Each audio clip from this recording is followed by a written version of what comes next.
L'inflation, je veux le rappeler ici, fait partie des moyens pour atténuer l'énorme dette contractée par la France au cours des dernières années.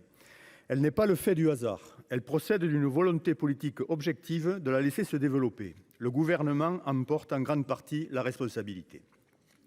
Quant à nos compatriotes qui en paient les conséquences, l'inflation affecte, au-delà de l'acceptable, leur pouvoir de vivre normalement et même dignement pour beaucoup d'entre eux. À l'instar de ce que nous avons vécu au cours des dernières années avec de multiples dispositifs de soutien de l'économie, il aurait été nécessaire que vous nous présentiez un texte de protection des ménages les plus modestes contre les effets de l'inflation. Ce n'est visiblement pas l'ambition politique du gouvernement. Le rapporteur Renaissance de l'Assemblée nationale dit lui-même, je le cite, que ce texte n'a pas d'ambition de réforme des relations commerciales, juste un texte d'urgence. Fin de citation. Mais il fallait faire un geste. Alors vous le faites. Il est symbolique et n'aura pas ou peu d'effet s'ils ne sont pas négatifs pour certains acteurs de la chaîne alimentaire.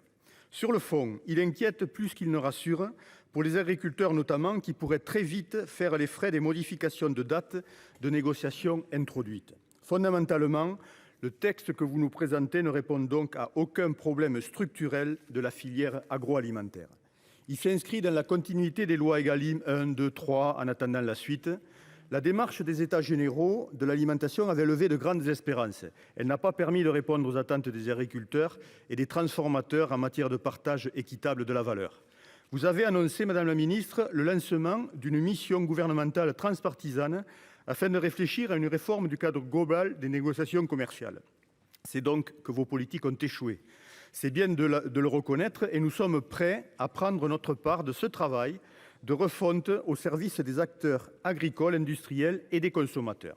Mais rien d'efficace ne serait possible sans revenir sur certains principes et mécanismes de la LME de 2008. Il faudra aussi se poser la question de la valeur juste du travail de production pour chaque maillon de la chaîne alimentaire dans un contexte de transition écologique dont les opportunités et les contraintes doivent être objectivement valorisées. La prochaine loi d'orientation agricole devra répondre à ces enjeux. Elle devrait constituer la déclinaison dans le secteur agroalimentaire de la planification écologique récemment portée par Madame la Première ministre. Son périmètre de discussion devrait nous permettre de revenir sur l'eau en termes de ressources et d'aménagement, le développement et la valorisation des externalités positives de l'agriculture par un déploiement de PSE par exemple, une meilleure gestion des risques.